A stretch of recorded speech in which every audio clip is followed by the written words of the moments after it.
आप सभी का अपना यूट्यूब चैनल MK एग्ज़ाम में स्वागत है। तो जैसे कि आप लोग जानते हैं कि आप लोगों को इस चैनल में सभी प्रकार के सभी विषयों पर सॉल्यूशन मिलता रहता है। तो आज का जो टॉपिक है वो आप लोगों का पॉलिटिकल साइंस का जो पार्ट 2 है उसका क्वेश्चन आंसर मैं आप लोगों को करवाऊंगा।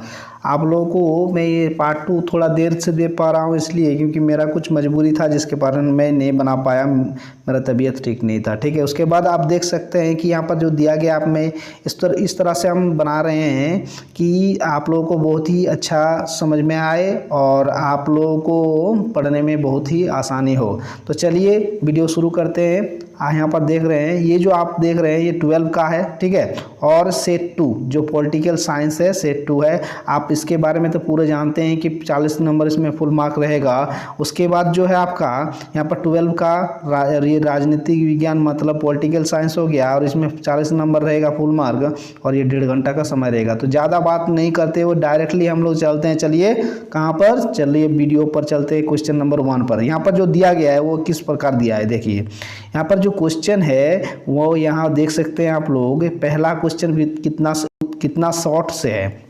ये जो पहला क्वेश्चन है वो इस प्रकार है, देख सकते हैं कि भारत के प्रथम उप प्रधानमंत्री कौन थे। तो इतना सीधा क्वेश्चन दिया है, आप लोग एक बार सुन लीजिएगा दिमाग में सेट हो जाएगा। इसका आंसर क्या होगा आपका, सरदार वल्लभ भाई पटेल। देखिए कितना सीधा आंसर दिया है कि जो भारत का प्रथम उप प्रधानमंत्री कौन था, तो सरदार वल्लभ भाई पटेल। ज़्यादा हम वीडियो को लंबा ना करते हुए आप लोगों को सीधा तरीके से समझाएंगे, तो आप लोग वीडियो पर बने रहिएगा। 2 नंबर में दिया है भारत में द्वितीय आम चुनाव कब हुआ, तो आंसर हो जाएगा 1957 में। ठीक है, नेक्स्ट जो 3 नंबर क्वेश्चन है, योजना आयोग का अध्यक्ष कौन होता है, तो इसमें आंसर हो जाएगा आपका प्रधानमंत्री। योजना आयोग का जो आपका अध्यक्ष होता है वो कौन होता है, प्रधानमंत्री। ठीक है, उसके बाद है आपका जय जवान जय किसान का नारा किसने दिया था। जय जवान जय किसान का नारा किसने दिया था, तो आंसर हो जाएगा आपका लाल बहादुर शास्त्री। ठीक है, विश्व मानवाधिकार दिवस कब मनाया जाता है, तो आंसर हो जाएगा आपका 10 दिसंबर। तो झारखंड के किन्हीं 3 क्षेत्रीय दलों का नाम बताइए। तो इसमें तो आप लोग जानते ही होंगे क्योंकि आप लोग झारखंड से ही है, झामुमो, आशु और JVM। ठीक है, ये 3 आप लोगों का राजनीतिक दल है, जो क्षेत्रीय दल है वो झारखंड का है, बता सकते हैं। 7 नंबर में आपका क्वेश्चन दिया है कि सुंदरलाल बहुगुणा का नाम किस आंदोलन में जुड़ा है, तो इसका आंसर हो जाएगा इस प्रकार कि चिपको आंदोलन। किस में आएगा, आपका आंसर हो जाएगा चिपको आंदोलन। ठीक है, 7 नंबर में आंसर हो जाएगा चिपको आंदोलन। 8 नंबर का जो क्वेश्चन है वो इस प्रकार है, देख सकते हैं कि भारतीय संविधान कब पूरा हुआ, भारत का संविधान कब लागू हुआ, इसके निर्माण में कितना समय लगा। देखो इसमें 3 क्वेश्चन दिया गया है लेकिन कितना अच्छा से इसको समझाएंगे। देख लीजिए कि भारत का संविधान कब बना, तो ये आंसर याद रखिएगा, दिमाग में ले लीजिएगा, 26 नवंबर 1949 ईस्वी को पूरा हुआ। संविधान कब पूरा हुआ, 26 नवंबर 1949 को पूरा हुआ और 26 जनवरी 1950 ईस्वी को भारतीय संविधान को लागू किया गया। कब लागू किया गया, तो 26 जनवरी 1950 को इसको लागू कर दिया गया, भारतीय संविधान को लागू किया गया।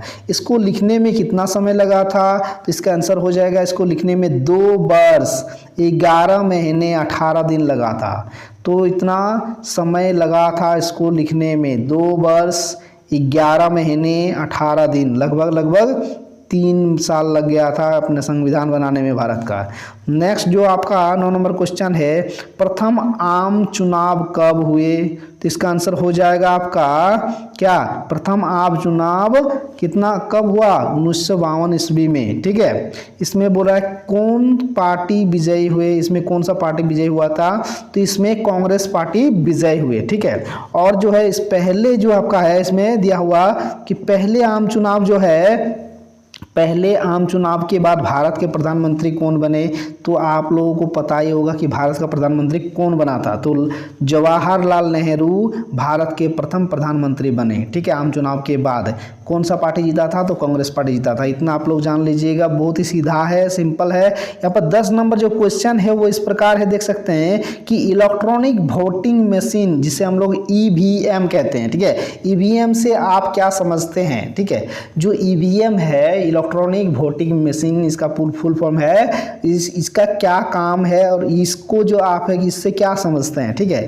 तो इसका आंसर हो जाएगा ईवीएम मतलब इलेक्ट्रॉनिक वोटिंग मशीन एक ऐसा होता है जिसका इस्तेमाल वोट की रिकॉर्डिंग करने के लिए होता है। जब वोटिंग करते हैं ना हम लोग, तो वो जो मशीन है उसको क्या कहते हैं, ईवीएम कहते हैं, मतलब इलेक्ट्रॉनिक वोटिंग मशीन। इसका काम क्या होता है, तो ये रिकॉर्ड करता है कि कौन सा पार्टी को वोट दिया गया। इस प्रकार इसमें सभी उम्मीदवार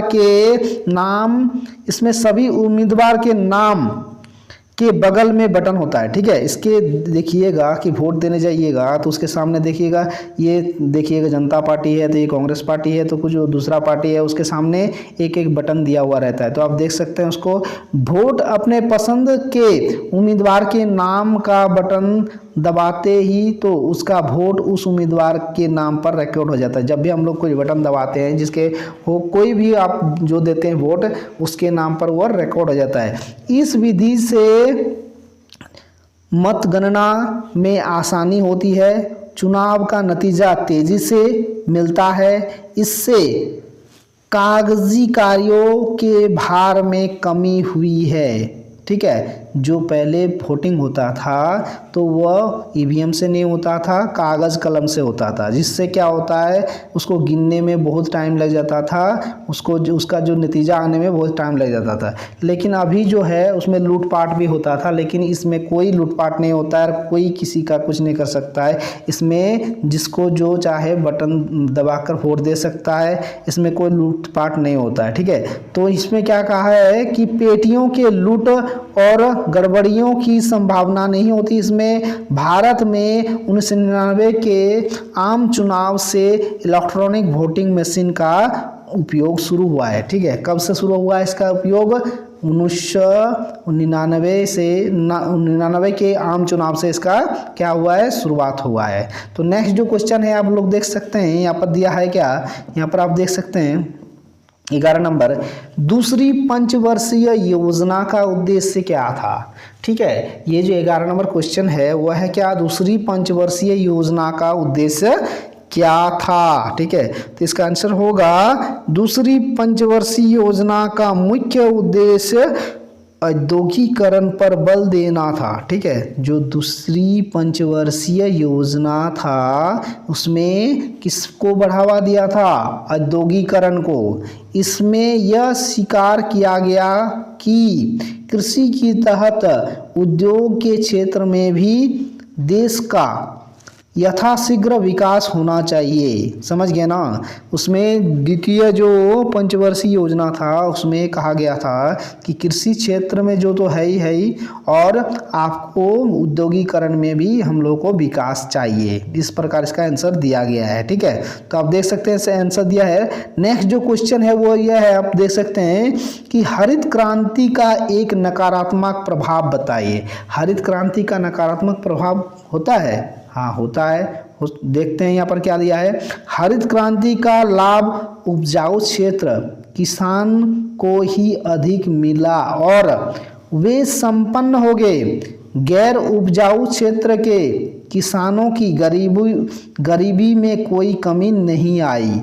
तो ये था हरित क्रांति का नकारात्मक प्रभाव। ठीक है, तो इसमें जिसका मतलब अच्छा उपजाऊ क्षेत्र था वो तो बहुत ही ऊपर उठ गया, लेकिन जिसका उपजाऊ क्षेत्र नहीं था, जिसका उपजाऊ जमीन नहीं था, उसमें कोई प्रभाव नहीं पड़ा, वो जहाँ का तहाँ रह गया। ठीक है, तो यही था इसका नकारात्मक प्रभाव। नेक्स्ट जो क्वेश्चन 13 नंबर में है वो इस प्रकार है, आप देख सकते हैं कि गरीबी हटाओ की राजनीति की व्याख्या करें अथवा गरीबी हटाओ की राजनीति का वर्णन कीजिए। इस तरह से आप गरीबी हटाओ का व्याख्या करने बोला है, ठीक है। तो इसको किस प्रकार कीजिएगा, यहाँ पर देख सकते हैं आप कि यहाँ पर जो दिया है आपका आंसर वह इस प्रकार है कि गरीबी हटाओ की राजनीति से कांग्रेस पार्टी ने 1971 के फरवरी माह में लोकसभा के 5वें आम चुनाव के लिए उत्पन्न किया। कब इसको किया, जब लोकसभा हो रहा था उसके चुनाव के पहले इसको उत्पन्न किया था कांग्रेस पार्टी ने। इसमें कांग्रेस पार्टी की पुनः राजनीति शक्ति हथियाने में मदद की, समझ गया ना। इसमें जो कांग्रेस पार्टी था वो पूरा सत्ता में आने मतलब आया इसी की मदद से। इस नारे ने कांग्रेस पार्टी को भारी विजय दिलवाई, मतलब ये जो नारा लगाया था इसके कारण उसको बहुत बहुमत में उसको क्या जीत हासिल हुआ। इस नारे का उद्देश्य समाजवादी व्यवस्था का व्यापक स्तर पर लागू करना था। राज्य का हर क्षेत्र में हस्तक्षेप बढ़ गया। उसके बाद चीजें क्षेत्र केवल नाम का रह गया, मतलब जो इस चुनाव के बाद इसका जो हुआ क्या हुआ, उसमें सब चीज़ में हस्तक्षेप बढ़ गया और नतीजा जो निजी क्षेत्र केवल नाम का रह गया, ठीक है। तो आगे देख सकते हैं कि इसका जो 14 नंबर है क्वेश्चन, इसका आंसर क्या होगा, ठीक है। यहाँ पर देख सकते हैं भारतीय, आपका जो आंसर है ये सटीक तरीके से दिया गया है और आप लोगों का क्वेश्चन इसी प्रकार का भी आएगा, ठीक है। तो भारतीय किसान यूनियन की किन्हीं 2 विशेषताओं को लिखिए। जो भारतीय किसान यूनियन है इसका 2 विशेषता लिखने के लिए कहा गया है। तो इसका आंसर हो जाएगा आपका भारतीय किसान यूनियन पश्चिमी उत्तर प्रदेश और हरियाणा के किसानों का एक संगठन है। भारतीय किसान यूनियन कहाँ का था, पश्चिमी और उत्तर प्रदेश हरियाणा के, ठीक है, उत्तर प्रदेश हरियाणा के किसानों का एक संगठन था। क्या था, कौन सा, वो जो आपका भारतीय किसान यूनियन, ठीक है। ये दूसरा नंबर जो है, भारतीय किसान यूनियन ने अपने को सभी राजनीतिक दलों से दूर रखा। यहाँ पर जो क्वेश्चन दिया है भारतीय किसान यूनियन की किन्हीं 2 विशेषताओं को बताइए। तो 2 किसान का जो विशेषता था वो इस प्रकार था कि भारतीय किसान यूनियन पश्चिम उत्तर प्रदेश और हरियाणा के किसान का संगठन था। दूसरा जो है भारत किसान यूनियन ने अपने को राजनीतिक दलों से दूर रखा। तो नेक्स्ट जो क्वेश्चन है वो इस प्रकार देख सकते हैं, 15 नंबर जो क्वेश्चन दिया गया है वहाँ पर देख सकते हैं। यहाँ पर जो दिया है आपका 15 नंबर में कि स्वतंत्रता के बाद भारत के समक्ष राष्ट्र निर्माण की चुनौतियां पर निबंध लिखिए। देखिए ये निबंध है। निबंध का मतलब ये नहीं होता है कि आप 2 लाइन लिखिए, ना 5 लाइन लिखिए, ना 10 लाइन। इसमें आप जितना बड़ा लिख पाइएगा उतना अच्छा है। तो ठीक है, जितना आप सकिएगा उतना लिखिएगा। तो लेकिन हम पढ़ के सुना देते हैं आप लोगों को, जितना लिखिएगा, ठीक है। तो यहाँ पर जो इसका भारत जो स्वतंत्रता क्या बोला, स्वतंत्रता के बाद भारत के समक्ष राष्ट्रीय निर्माण का जो चुनौती था उसके बारे में हम लोग निबंध लिखेंगे। तो किस प्रकार लिखेंगे देख सकते हैं। भारत के सामने पहली चुनौती एकता और अखंडता की चुनौती थी। मतलब पूरा भारत को एक धागा में, एक सूत्र में बांध के रखना, मतलब एकता और अखंडता की सबसे बड़ा चुनौती था, ठीक है। भारत अपने आकार और विविधता में किसी महादेश के बराबर था। महादेश समझ गए ना, मतलब आकार और विविधता मतलब भिन्नता, सब में जो आपस में ना मेल हो उसे ही विविधता कहते हैं। ये जो है आकार और विविधता में क्या है, इसका बराबरी नहीं था, महादेश के बराबर था, समझ गए। यहाँ पर बोला गया है कि यहाँ विभिन्न भाषा, संस्कृति और धर्म के अनुयायी थे। मतलब यहाँ पर जो है सभी भाषा, सभी संस्कृति, सभी विभिन्न प्रकार के भाषा धर्मों का अनुयायी है। ठीक है, इन सभी को जुट करने की चुनौती थी। ये जो सभी को एक खंड में, एक सूत्र में बांधना, ये सबसे बड़ा चुनौती था। ठीक है, नेक्स्ट जो आपका दूसरा चुनौती था वो इस प्रकार था, देख सकते हैं।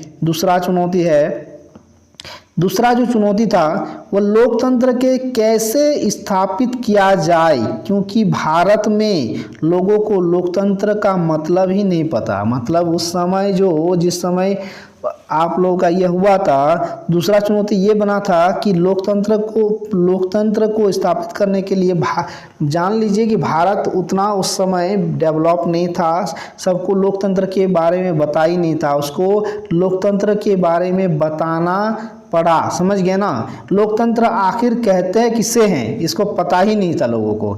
घर घर जाके लोगों को लोकतंत्र का मतलब समझाना था, क्योंकि लोग तो राजा महाराजाओं को ही अपना सब कुछ मानते थे। पहले जो था राजा महाराजा का ही देश था, तब उन लोगों को ही मानते चला आया है, उस सब को पता ही नहीं था कि लोकतंत्र होता क्या है।